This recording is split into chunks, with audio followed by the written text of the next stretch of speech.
क्या आप सफ़ेद दाग या फिर हाइपर पिगमेंटेशन जैसी समस्या से परेशान हैं जो कि ठीक होने का नाम ही नहीं ले रही? तो आज की इस वीडियो में मैं आपको बताऊंगी एक ऐसी जड़ी बूटी के बारे में जिसका जिक्र 5000 साल पहले ही आयुर्वेदिक ग्रंथों में किया जा चुका है और अब मॉडर्न साइंस भी इस बात से सहमत है। मैं बात कर रही हूँ बाकुची, जिसे हम बाबूची नाम से भी जानते हैं। तो आज की इस वीडियो में मैं आपको बाकुची के आयुर्वेदिक गुणों के बारे में बताऊंगी। साथ ही बताऊंगी कि इसके कौन से मेन कंपाउंड्स हैं जो कि सफ़ेद दाग और हाइपर पिगमेंटेशन जैसी समस्या पर काम करते हैं। साथ ही मैं आपको बताऊंगी बाकुची को यूज़ करने का सेफ तरीका, और अगर इसको सेफ तरीके से इस्तेमाल ना किया जाए, गलत तरीके से इस्तेमाल किया जाए तो कौन से साइड इफ़ेक्ट्स हो सकते हैं। तो चलिए स्टार्ट करते हैं आज की video. Thanks to all beautiful eyes watching my channel. मैं डॉक्टर वंदना स्वागत करती हूँ आपका मेरे अपने चैनल में, जिसका नाम है डॉक्टर वंदनास आयु लैब। बाकुची एक बहुत ही पावरफुल आयुर्वेदिक हर्ब है जो कि खासकर सफ़ेद दाग को ठीक करने के लिए फेमस है, और आजकल बाकुची को रेटिनॉल के नेचुरल रिप्लेसमेंट के तौर पर भी जाना जाने लगा है। तो अब बात करते हैं बाकुची के आयुर्वेदिक गुणों के बारे में। आचार्य भाव प्रकाश जी ने बाकुची के बारे में काफ़ी विस्तार से लिखा है। इसके गुणों के बारे में वो लिखते हैं कि बाकुची मधुर और तिक्त रस की होती है।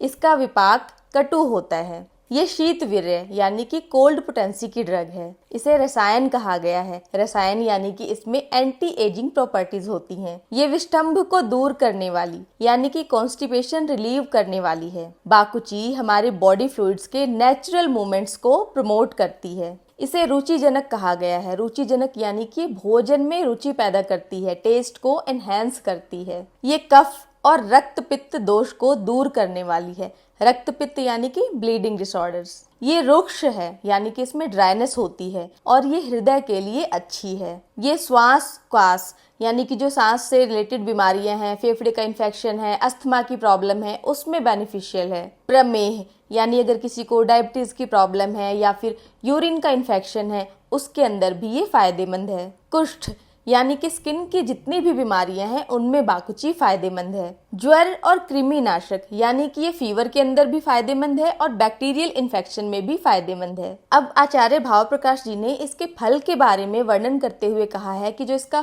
फल है वो पित्तल है, यानी कि ये हॉट पोटेंसी का होता है और पित्त को बढ़ाने वाला होता है। कुष्ठ कफ वातहर यानी जो इसका फ्रूट होता है वो कुष्ठ यानी कि स्किन की सभी बीमारियों में फायदेमंद होता है। कफ और वात को बैलेंस करने वाला होता है। ये हमारी त्वचा और बालों के लिए फायदेमंद होता है। श्वास कास यानी कि फेफड़े के जो इन्फेक्शन है, अस्थमा की जो प्रॉब्लम है, उसमें ये फायदेमंद होता है। बॉडी में जो इन्फ्लामेशन की प्रॉब्लम है उसमें भी ये फायदेमंद होता है, क्योंकि इसमें एंटी इन्फ्लामेटरी गुण होते हैं। किसी को इनडाइजेशन की प्रॉब्लम है उसमें भी बाकुची का फल फायदेमंद होता है। इसके अलावा अगर किसी को खून की कमी की समस्या है तो उसमें भी ये फायदेमंद है। अब आचार्य भाव प्रकाश ने जो इसके फल का अलग से वर्णन किया है, तो क्योंकि इसका जो फ्रूट होता है उसके अंदर एक ही सीड होता है, तो हम इससे फ्रूट के साथ साथ उसके बाकुची के सीड के गुणों को भी सेम ही समझेंगे। अब बात करते हैं बाकुची की वैरायटी की। तो इसकी दो वैरायटी होती है। एक तो जो इसके काले सीड्स होते हैं जो कि आपने देखे या सुने होंगे, दूसरा व्हाइट वैरायटी होती है। तो जो व्हाइट वैरायटी होती है उसको अच्छा नहीं बताया गया है। जो व्हाइट वैरायटी है वो पित्त को और वात को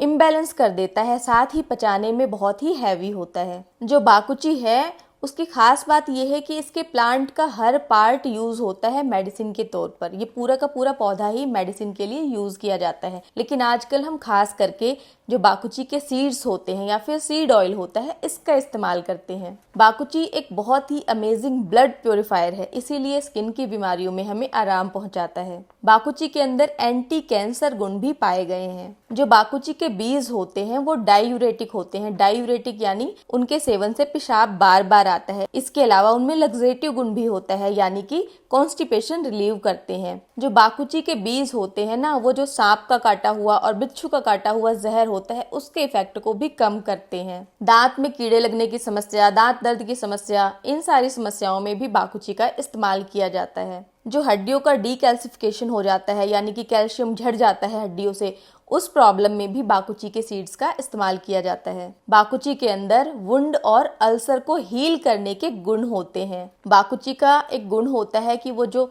नॉर्मल कलर है उसको लेके आता है, नॉर्मल कलर को लाता है। इसी कारण जो सफ़ेद बाल हैं उनको वो फिर से काला करता है, जो स्किन में डिस्कलरेशन हो गई है उसको वो फिर से पिगमेंट प्रोवाइड करता है। इसके अलावा अगर नाखून जो हैं वो भी डिस्कलर हो गए हैं उनको भी वो फिर से पिगमेंट प्रोवाइड करता है। तो अब बात करते हैं बाकुची के प्योरिफिकेशन यानी कि शुद्धिकरण की, क्योंकि आयुर्वेद में जो हर्ब्स हैं वो शुद्धिकरण के बाद इस्तेमाल किए जाते हैं। शुद्धिकरण से क्या होता है कि उनकी जो अच्छी वाली प्रॉपर्टीज होती है, फायदा पहुंचाने वाले जो गुण होते हैं वो बढ़ जाते हैं और जो नुकसान पहुंचाने वाले गुण होते हैं वो कम हो जाते हैं। तो बाकुची के प्योरिफिकेशन के लिए जो बाकुची सीड्स हैं इनको 7 डेज तक गौमूत्र यानी काऊ यूरिन में या फिर जिंजर जूस में सोक करके रखा जाता है। इससे बाकुची का प्योरिफिकेशन हो जाता है। तो अब बात करते हैं बाकुची में मॉडर्न साइंस पे क्या क्या रिसर्च हुए हैं। बाकुची पे मॉडर्न साइंस में काफी सारे रिसर्चेस हुए हैं जिनमें ये पाया गया है कि जो बाकुची है वो एक्जिमा, सोरियासिस, हाइपर पिगमेंटेशन, सफ़ेद दाग ऐसी प्रॉब्लम से बहुत ही अच्छा काम करता है। साथ ही साथ एक रिसर्च में बाकुची को रेटिनॉल के एक अच्छे नेचुरल रिप्लेसमेंट के तौर पर भी पाया गया है। तो जो बाकुची है उसके 2 मेन कंपाउंड्स होते हैं। जो पहला मेन कंपाउंड है वो है ज़ोरैलिन। तो ये जो ज़ोरैलिन है ये मेलानोसाइट्स को स्टिमुलेट करता है। इस स्टिमुलेशन के कारण मेलानिन प्रोडक्शन बढ़ता है। अपनी इसी क्वालिटी के कारण जो सफ़ेद दाग होते हैं उसमें ये राहत पहुंचाता है। खासकर जब हम बाकुची का इस्तेमाल करने के बाद कंट्रोल्ड सन एक्सपोजर कराते हैं। जब बाकुची ऑयल को स्किन पर लगाकर कंट्रोल्ड सन एक्सपोजर कराया जाता है, धूप दिखाई जाती है स्किन को, तो वहाँ से जो स्किन का कलर होता है वो रेड होने लगता है। रेड होकर वो धीरे धीरे से नॉर्मल कलर में आ जाता है। लेकिन ये कंट्रोल्ड एक्सपोजर होना बहुत ही ज़रूरी है, वरना कुछ लोगों को, करीब 5% लोगों में इससे ब्लिस्टर यानी कि छाले भी पड़ गए हैं। अगर किसी को सफ़ेद दाग की समस्या है तो वो बाकुची के चूर्ण का इस्तेमाल किस तरीके से करे। तो आयुर्वेद में लिखा हुआ है कि जो हरताल है उसको 1 भाग, बाकुची को 4 भाग और इनको मिलाकर गोमूत्र में पीस कर इसका लेप करने से जो सफ़ेद दाग है उसकी समस्या में आराम मिलता है। लेकिन आप ये प्रयोग किसी चिकित्सक के अंडर ही करें, क्योंकि इससे आपको ब्लिस्टर यानी कि छाले पड़ने का रिस्क भी हो सकता है। दूसरा मेन कंपाउंड बाकुचियोल। अगर आप स्किन केयर से रिलेटेड कुछ भी जानकारी रखते हैं तो आपको बाकुचियोल के बारे में ज़रूर पता होगा, क्योंकि ये ही वो कंपाउंड है जो कि स्किन केयर प्रोडक्ट्स जैसे कि क्रीम और सेरम में रेटिनॉल के नेचुरल रिप्लेसमेंट के तौर पर इस्तेमाल किया जा रहा है। तो जो बाकुचियोल है वो एक अमेजिंग एंटीऑक्सीडेंट है और साथ ही इसमें एंटी इन्फ्लामेटरी गुण होते हैं।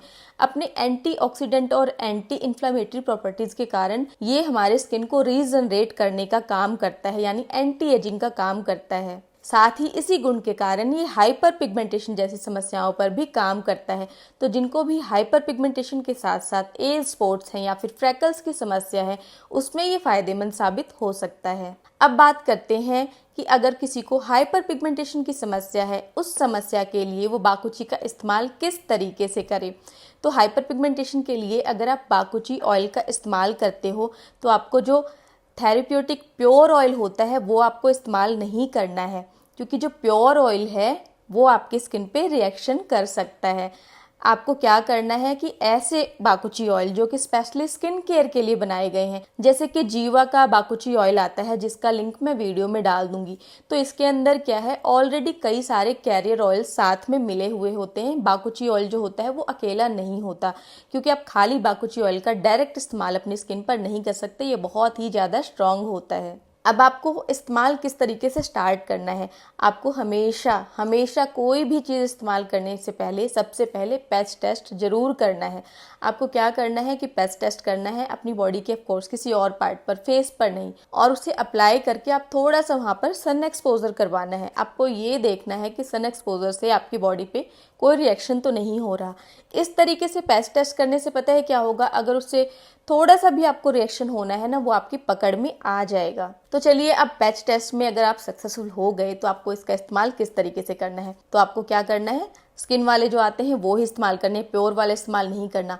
उसको भी जब आप इस्तेमाल करना स्टार्ट करेंगे तो आपको स्टार्टिंग से ही डेली यूज़ में नहीं लाना। पहले आप उसको हफ्ते में सिर्फ 2 बार इस्तेमाल करेंगे। जैसे हम रेटिनॉल यूज़ करते हैं तो हमें क्या कहा जाता है कि लोअर कॉन्सेंट्रेशन से यूज़ करो, धीरे धीरे बढ़ाओ, स्टार्टिंग में डेली यूज़ मत करो। तो आपको सेम तरीके से बाकुची ऑयल का भी इस्तेमाल करना है, क्योंकि जो बाकुची ऑयल है वो रेटिनॉल का एक नेचुरल अल्टरनेटिव है। तो आप इसको इस्तेमाल करते टाइम वो सारी सावधानियां जरूर बरतें जो कि हम रेटिनॉल इस्तेमाल करते टाइम बरतते हैं। और जब आप स्टार्टिंग में लगाएंगे तो चाहे जो स्किन वाला भी है उसको आप डायरेक्ट ना लगाएं, उसको किसी और कैरियर ऑयल में आप डाइल्यूट करके लगाएं। अब वो कैरियर ऑयल आपको कैसे सिलेक्ट करना है, कोई भी ऑयल जो आपको पहले से वेल सूटेड है आप वो ले सकते हैं।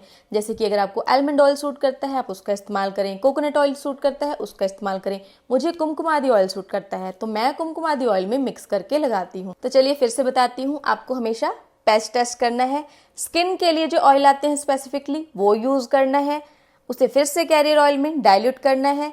वीक में 2 या 3 बार से आपको स्टार्ट करना है। हमेशा रात के समय ही लगाना है और दिन में सनस्क्रीन जरूर इस्तेमाल करना है। तो इस तरीके से अगर आप बाकुची ऑयल का इस्तेमाल करेंगे स्किन केयर में तो आपको एंटी एजिंग इफेक्ट देगा, हाइपर पिगमेंटेशन में हेल्प करेगा और नुकसान नहीं करेगा। जैसा कि मैंने आपको बताया, जब हम बाकुची ऑयल को लगाकर धूप में जाते हैं तो ये हमारी स्किन में पिगमेंट प्रोड्यूस करता है, इसीलिए आपको स्ट्रिक्टली बाकुची ऑयल लगाकर धूप में नहीं जाना है। जो बाकुची ऑयल है, जैसा कि मैंने बताया, ये रेटिनॉल की तरह काम करता है, तो आपको सेम प्रिकॉशन लेने हैं।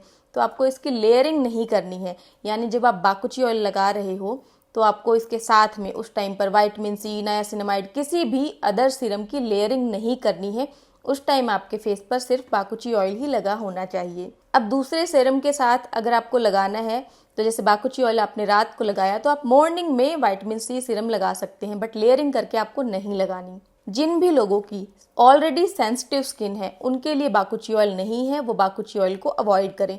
जो महिलाएं प्रेग्नेंट हैं या फिर ब्रेस्ट फीडिंग महिलाएं हैं वो भी बाकुची ऑयल का इस्तेमाल ना करें। अगर आप इस तरीके की कोई भी मेडिसिन ले रहे हैं जिससे कि फोटो सेंसिटिविटी कॉज होती है, जैसे कि आइसोट्रेटिनॉइन का अगर आप सेवन कर रहे हैं, ऐसे में बेहतर है आप बाकुची ऑयल का इस्तेमाल ना करें, उसे अवॉइड करें। अगर आपको बाकुची ऑयल का पैच टेस्ट करने के बाद किसी भी तरीके का कोई भी एलर्जिक रिएक्शन महसूस होता है तो भी आप इसका इस्तेमाल ना करें, इसे स्टॉप कर दें। अब इसके साइड इफेक्ट्स के बारे में बात करें तो जैसा कि मैं पीछे जिक्र कर चुकी हूँ, ये फोटो सेंसिटिविटी बढ़ा सकता है स्किन में और कुछ लोगों में इससे ब्लिस्टर की समस्या यानी अल्सर वाली प्रॉब्लम भी सामने आई है। अब इसके इंटरनल यूज की बात करें तो बाकुची चूर्ण का इंटरनल यूज आप बिना चिकित्सक के सलाह के ना करें, क्योंकि इसके बहुत ही बड़े एलर्जिक रिएक्शन सामने आ सकते हैं। बाकुची चूर्ण का अगर आप हाई डोज में या फिर लंबे समय तक सेवन करते हैं तो ये हिपैटोटॉक्सिक भी साबित हो सकता है, यानी कि आपके लीवर को डैमेज करने का काम कर सकता है। तो इसका इस्तेमाल आप हमेशा आयुर्वेदिक चिकित्सक की निगरानी में ही करें। अब बात करते हैं ऐसी आयुर्वेदिक फॉर्मुलेशन के बारे में जिनमें कि बाकुची का इस्तेमाल किया जाता है और वो काफी फेमस है। तो सबसे पहले बात करेंगे पंचनिंबा चूर्ण। जो पंचनिंबा चूर्ण होता है उसका मैं कई वीडियो में बता चुकी हूँ, फेस पे लगाने के लिए भी मैंने बताया है। तो जो पंचनिंबा चूर्ण है वो एक बहुत ही अमेजिंग ब्लड प्योरीफायर है और स्किन की कई सारी परेशानियों में उसका इस्तेमाल किया जाता है। यहाँ तक कि कई रिसर्चेज में देखा गया है, कई स्टडीज में देखा गया है कि पंचनिंबा चूर्ण जो है वो मिलाज्मा पे भी अच्छा काम करता है, खासकर जब उसका इंटरनल यूज किया जाता है। इसके अलावा खदीरादिरिस्ट, तो खदीरादिरिस्ट का भी मैंने अपनी how I cured my melasma part 2 video में बताया है कि ये ब्लड प्योरीफायर मैंने लिया था अपने पिगमेंटेशन को ठीक करने के लिए। इसके अलावा एक और बहुत ही फेमस ब्लड प्योरीफायर है जो कि ज़्यादातर लोग जिनको मिलाज्मा की हाइपर पिगमेंटेशन की शिकायत है वो इस्तेमाल करते हैं। मैं बात कर रही हूँ महामंजिष्ठादि कषाय की। इसके अलावा बाकुची रसायन आता है जिसके अंदर जो बाकुची है वो एक तरीके से मेन इंग्रेडिएंट होता है। सोमराज ऑयल आता है जिसके अंदर बाकुची ऑयल भी मेन इंग्रेडिएंट होता है। तो आज की वीडियो बस यहीं तक। उम्मीद है बाकुची से रिलेटेड आपको ये वीडियो बहुत पसंद आएगी, आपकी काफ़ी तरह की क्वेरीज को सॉल्व करने में ये सक्सेसफुल साबित होगी। अगर आपको ये वीडियो अच्छी लगी हो तो लाइक कर दें। बाकुची से रिलेटेड अगर आपको अभी भी कोई भी क्वेरी है तो कमेंट करके जरूर पूछें। ऐसे ही और वीडियोस के लिए subscribe to my channel. Stay healthy and keep glowing.